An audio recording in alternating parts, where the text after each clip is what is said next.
Good morning. कैसे हैं आप सब? आई होप आप सब अच्छे होंगे, स्वस्थ होंगे और मस्त होंगे। तो जी आज है संडे और मैं फ़िलहाल नहा धोकर तैयार हो गई हूँ। साफ़ सफाई पूरी हो गई है, झाड़ू पोछा वगैरह सब हो गया है और अब मैं बनाने जा रही हूँ। पहले मैं करूँगी कान्हा जी की पूजा और फिर मैं बनाऊँगी जी खाना।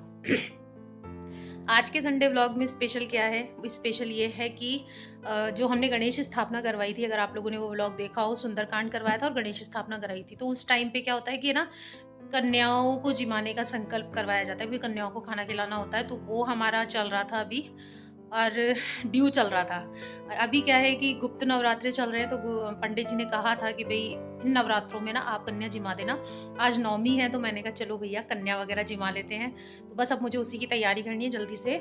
मैंने 10 बजे का टाइम दिया है, 9 बज गए हैं। बस अब जो है कान्हा जी की जल्दी से पूजा करके और फिर मैं ना खाने की तैयारी करूँगी। खाने में बहुत ज़्यादा आइटम नहीं रखूँगी, क्योंकि बच्चियाँ छोटी छोटी बच्चियाँ हैं, बहुत ज़्यादा कुछ नहीं खा पाती हैं। तो जो भी मेरे से बन पड़ेगा मैं वो बनाऊँगी। आप लोगों के साथ मैं ज़रूर शेयर करूँगी कि मैंने क्या बनाया है। तो चलिए शुरू करते हैं आज का प्यारा सा व्लॉग लेके कृष्ण कन्हैया का नाम। तो जी राधे राधे, जय श्री कृष्ण। हाँ जी, तो मैं आ गई हूँ यहाँ पर सबसे पहले कान्हा जी की पूजा करने के लिए।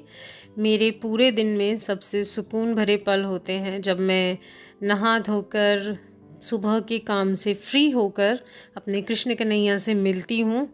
और बहुत अच्छा लगता है मुझे इस तरीके से जो है ना सुबह सुबह कान्हा जी के पास खड़े होना, उनकी पूजा करना, उनसे अपने मन की थोड़ी सी बातचीत करना, वही सब। तो जी यहाँ पर मैं कर रही हूँ पूजा और इसके बाद मेरा डेली रूटीन जो होता है वही कि मैं माला जाप करती हूँ। देन उसके बाद में मैं श्रीमद् भागवत पढ़ती हूँ। बहुत बार मैंने आप लोगों के साथ में शेयर भी किया है वीडियोस में। तो जी यहाँ पर पूजा करने के बाद में मैं आ गई थी किचन में। मैंने कहा चलो भैया अब बना लेती हूँ मैं खाना। तो जी यहाँ पर मैं बना रही हूँ पूड़ी। इसके अलावा जो खाना है ना वो तैयार हो चुका है, और वो खाना क्या है वो मैं अभी आप लोगों को दिखा देती हूँ प्लेट में। ये यहाँ पर मैंने आदि को बोला कि भैया पहले तू ना गर्मा गर्म पूड़ियाँ दिखा एकदम बनती हुई। और इस टाइम तक ना एक एक कन्या आ गई थी, केवल एक ही आई थी। देखो बच्चे हैं, सबका अपना अपना टाइमिंग होता है। मैंने 10 बजे का टाइम दिया है, लेकिन मैं लिटरली 12 बजे फ्री हो पाई थी। तो जी यहाँ पर आप देख सकते हैं आलू मटर की सब्जी, बूंदी का रायता, पूड़ी और हलवा। जी बस इतना ही बनाया है मैंने। और जितना कम होता है ना बच्चों का पेट, उसमें उतना ही जल्दी भरता है।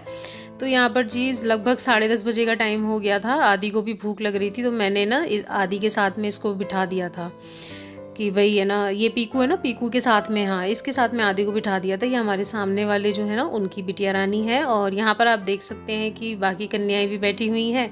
और ये छोटी वाली जो गुड़िया है ना, ये बिना मम्मा के नहीं आती, तो इसकी मम्मा इसके साथ में आई है। और इनकी एक और बेटिया है, वो तो आई ही नहीं, तो फिर उसके लिए तो फिर मैंने प्लेट ही भिजवाई। तो जी यहाँ पर आप देख सकते हैं कि छोटी छोटी कन्याएं जो है ना वो भोजन कर रही हैं। और बहुत अच्छा लगता है जब बच्चे जो है पेट भर के खाना खा लें। और ये टाइमिंग ऐसी थी कि भाई ये वैसे वाले नवरात्रि नहीं है ना जिसमें लोग कन्याओं को बुलाते हैं। तो सबसे अच्छी बात ये थी कि सभी बच्चियों ने बहुत अच्छे तरीके से पेट भर के खाना खाया। सबसे बड़ा टास्क होता है कि बच्चे जो है ना वो ठीक से अच्छे से अपनी पेट पूजा कर लें। और इसके बाद में जी फिर मैं आ गई थी यहाँ पर टीका लगाने के लिए। मैंने कहा बेटा रुको, आप लोगों का टीका वगैरह कर देते हैं, जो भी दक्षिणा वगैरह देनी होती है वो, और इनके पैर वगैरह छूने होते हैं। तो जी यहाँ पर वही सब चल रहा है। और इसके बाद भी मैं फ्री नहीं हुई थी अभी तक। तो आपने ये तो मतलब इसके बाद में ना फिर मैंने रिकॉर्डिंग नहीं की। बहुत सारी बच्चियाँ, मतलब कि मैंने कहा यार हर किसी बच्चे की क्या रिकॉर्डिंग करना। तो इसके बाद में भी बच्चियाँ आई थी यहाँ, तो भी आपने देखी कितनी है, 4-5। और बहुत सारी बच्चियाँ मतलब ऐसी हो गई थी जिनकी ना तबीयत ख़राब हो गई थी। जैसे हमारे पड़ोसी हैं, और जो ये अभी पीकू बैठी हुई थी ना सामने वाली, इसकी बड़ी वाली बहन को भी बुलाया था मैंने, उसकी भी तबीयत ख़राब थी। और एक बच्ची दांत निकलवाने गई हुई थी वो थोड़ा सा लेट आई तो हो जा। हेलो जी, हाँ जी डियर फ्रेंड्स। तो कन्या वगैरह हम लोगों ने कर ली हैं। करते करते जो है लगभग क्या टाइम हो गया, 12:30 होने वाले हैं। अब जाके हम लोग फ्री हुए हैं। बच्चे हैं, कोई किसी टाइम पे कोई किसी टाइम पे आ रहा था, बट फाइनली जो एक बोला हुआ काम था वो कंप्लीट हो गया।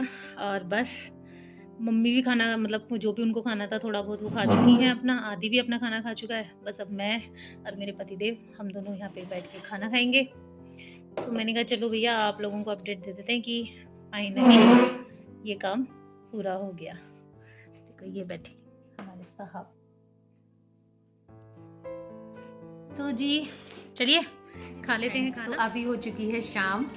मैं जो है बस अभी थोड़ा बैठी हुई थी, सोच रही थी कि आप लोगों से क्या बात करें, किस टॉपिक को लेकर थोड़ी सी चर्चा आप लोगों के साथ में की जाए। तो मुझे समझ में आया कि भाई आज का जो वीडियो था वो कन्या पूजन को लेकर था, कन्या को जिमाने को लेकर था। तो मैंने सोचा क्यों ना कन्या को लेकर ही एक बात कर ली जाए। जैसे कि मैंने आप लोगों से पहले भी कहा है कि मैं जो है जिससे रिलेटेड टॉपिक हुआ करेगा, वीडियो हुआ करेगा ना, कोशिश करूँगी कि उससे रिलेटेड ही हम लोग बात करें। नहीं होगा तो कुछ डिफरेंट उठाकर आप लोगों के साथ में बात करेंगे।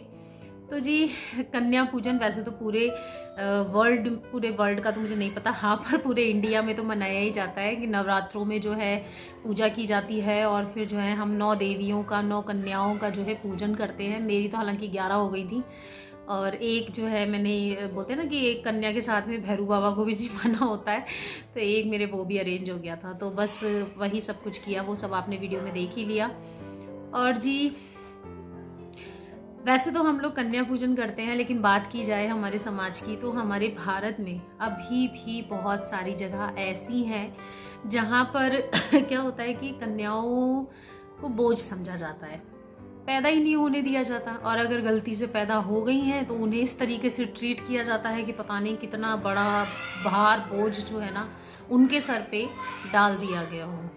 बच्चे बाहर खेल रहे हैं डियर फ्रेंड्स, तो थोड़ा सा जो नॉइस आए ना उसको थोड़ा सा इग्नोर कीजिएगा, मेरी बात पर थोड़ा ज़्यादा फोकस कीजिएगा।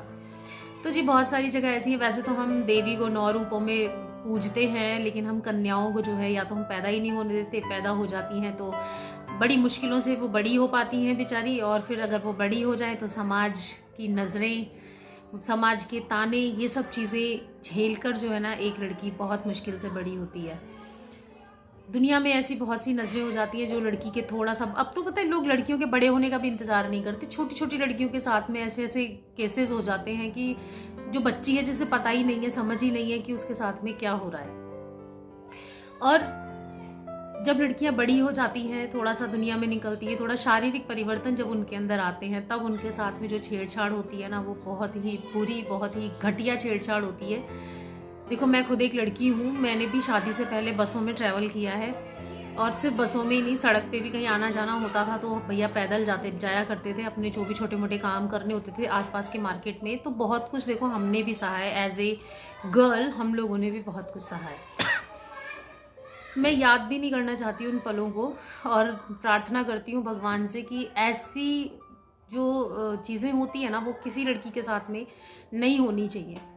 देखो बहुत ज़्यादा ये टॉपिक कोई छोटा नहीं है, हम बात करने बैठेंगे तो बहुत बड़ा टॉपिक है, लेकिन फिर भी मैं यहाँ पर है ना आप लोगों से बहुत शॉर्ट में बात कर रही हूँ कि हम लोग कहते हैं कि भाई समाज समाज समाज है ना, समाज में ये किसी दूसरे का बच्चा जब कोई गलती कर देता तो हम बड़ी आसानी से उसके ऊपर उंगली उठा देते हैं, लेकिन जब वही गलती हमारा बच्चा करता है ना तो हम उसको क्या करते हैं, प्रोटेक्ट करने की कोशिश करते हैं।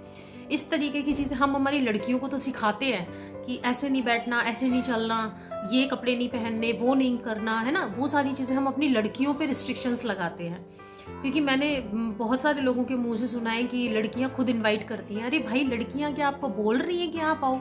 आप भी, आपका पहनावा अलग है, लड़कियों का पहनावा अलग है, कोई बात नहीं, लड़की जिस तरीके के कपड़े पहनती है देखो लेकिन मुझे ये भी अच्छे से समझ में आता है, बुराई लड़की में नहीं होती है, बुराई उन नज़रों में है जो उसे देख रही हैं, उन गलत नज़रों से। मैंने जो क्या बोलते हैं, पता नहीं परमानंद जी का सुना था या किसका एक वीडियो सुना था, उन तक ने ये बात बोली थी कि बोलते हैं ना कि जो गंदगी है वो लड़की में नहीं होती है, गंदगी होती है उन नज़रों में जो उस गंदी नज़र से उस लड़की को देख रहे होते हैं।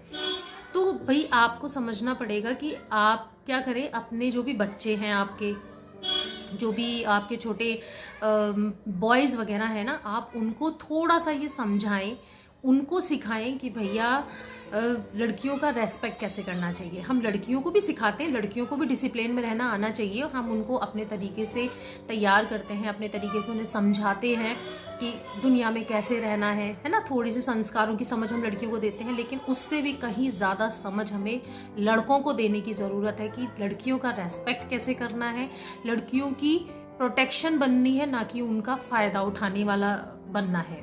तो ये चीज़ अगर हम हमारे बॉयज़ में बचपन से डालेंगे ना, तो आप सोचिए कि 1 से 2, 2 से 4, धीरे धीरे जो है मल्टीप्लिकेशन फॉर्म में अगर सारे पेरेंट्स अपने लड़कों को समझाएंगे कि क्या करना चाहिए, क्या मतलब लड़कियों के साथ में कैसे बिहेव करना चाहिए, कितना उनका ध्यान रखना चाहिए, तो ये जो आजकल ये उल्टे सीधे केसेस हो रहे हैं ना, लाइक रेप वगैरह, ये शायद कुछ हद तक कम हो जाएंगे। तो जी यही है, कन्या पूजन को सिर्फ कन्या पूजन ही ना माने, उसे एक्सेप्ट भी करें, अपनी बच्चियों के साथ में भी अच्छा व्यवहार करें, दूसरों की बच्चियों के साथ में भी अच्छा व्यवहार करें। बिटिया रानी आ रही है, लक्ष्मी आ रही है, तो उसका वेलकम करें, पूरे दिल से वेलकम करें और उसे परियों की तरह रखें, रानियों की तरह रखें। और जब भी वो ससुराल में जाए तो भैया जो ससुराल वाले हैं वो भी उसे बेटी ना सही बहू तो माने। तो चलिए जी, इसी टॉपिक के साथ में आज के वीडियो को यहीं पर कंप्लीट करती हूँ। शाम का टाइम है, देखेंगे क्या करेंगे क्या नहीं करेंगे। तो जी आई होप आप लोगों को मेरी बातें अच्छी लगी होंगी। अगर आप अपनी राय देना चाहें तो कमेंट की सूरत में आप मुझे अपनी राय दे सकते हैं। तो वीडियो को लाइक किए बिना मत जाइएगा और चैनल को सब्सक्राइब किए बिना बिल्कुल भी मत जाइएगा। अगर आज आप मेरे चैनल पर पहली बार आए हैं तो मैं आपको बता देती हूँ कि मैं एक होम मेकर हूँ और डेली लाइफ जो है वो आप लोगों के साथ में शेयर करती हूँ, साथ ही साथ कुछ इंटरेस्टिंग टॉपिक्स जो कि अच्छा लगता है आप लोगों के साथ में बांटना। तो चलिए फिर से मिलूंगी आप लोगों से एक और इंटरेस्टिंग ब्लॉग के साथ में। तब तक के लिए bye bye, take care, stay healthy.